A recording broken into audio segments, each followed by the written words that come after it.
Hey, welcome to World Entertainment. So, Amazon's The Rings of Power has been filming season 2, yet things are already looking bad for the show on Amazon.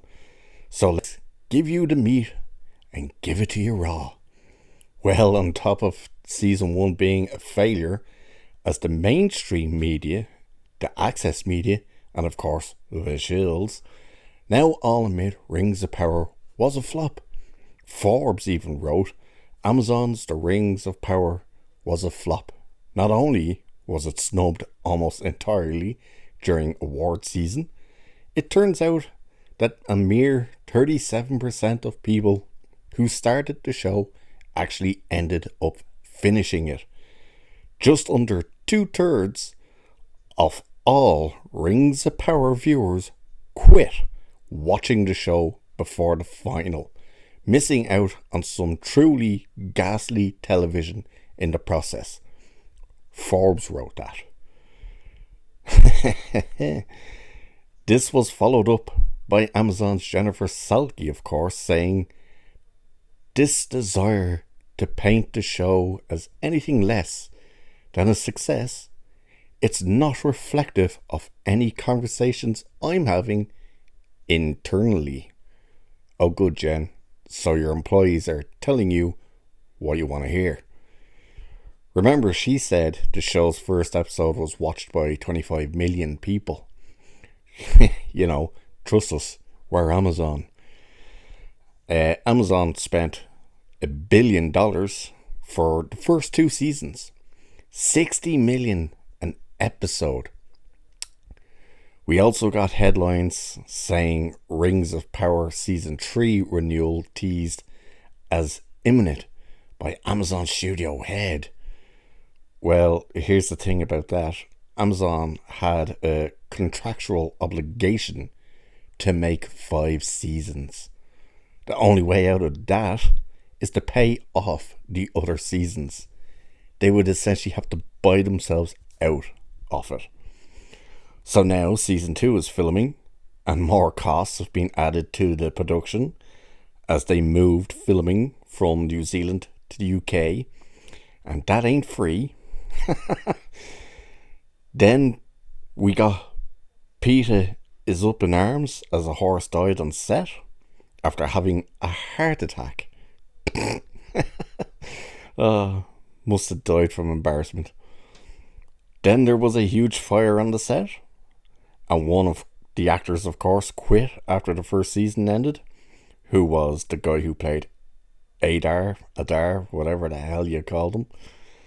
Well, now Rings of Power and Amazon are being sued for plagiarizing ideas and characters, believe it or not. That's right. I can't believe this. Someone is actually admitting to have written something as bad as the Rings of Power.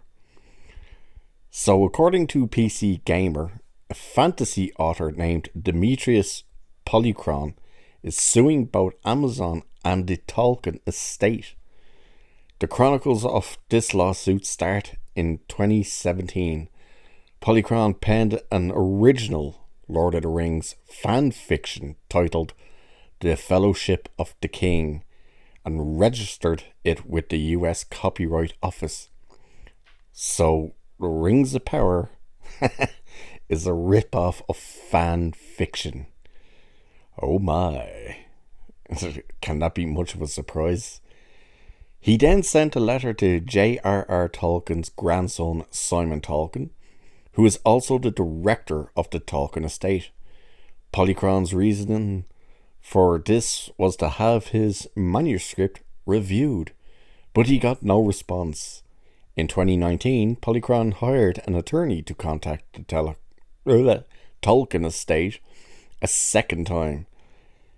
His hopes were to establish a collaboration with the estate, but according to Polychron's attorney, the Tolkien estate's attorney rebuffed any attempt at collaborating on the very next day.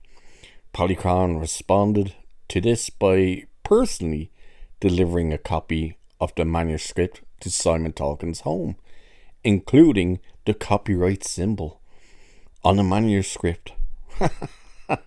Now, it's not known whether that copyright symbol was drawn on by him or an official one. Polychron received no response from the dropped off manuscript. So the funny part about this, wait till you hear this, you could buy the books on Amazon. They've been removed now, of course, but that's funny. You're able to buy them on Amazon. So Polychron is suing for $250 million. Will he win? Probably not. But it's just one more problem for the Rings of Power and Amazon. And I'm here for it. Because that is hilarious. And with that, I'll leave it there for this one. So cheers. And I'll catch you in the next one.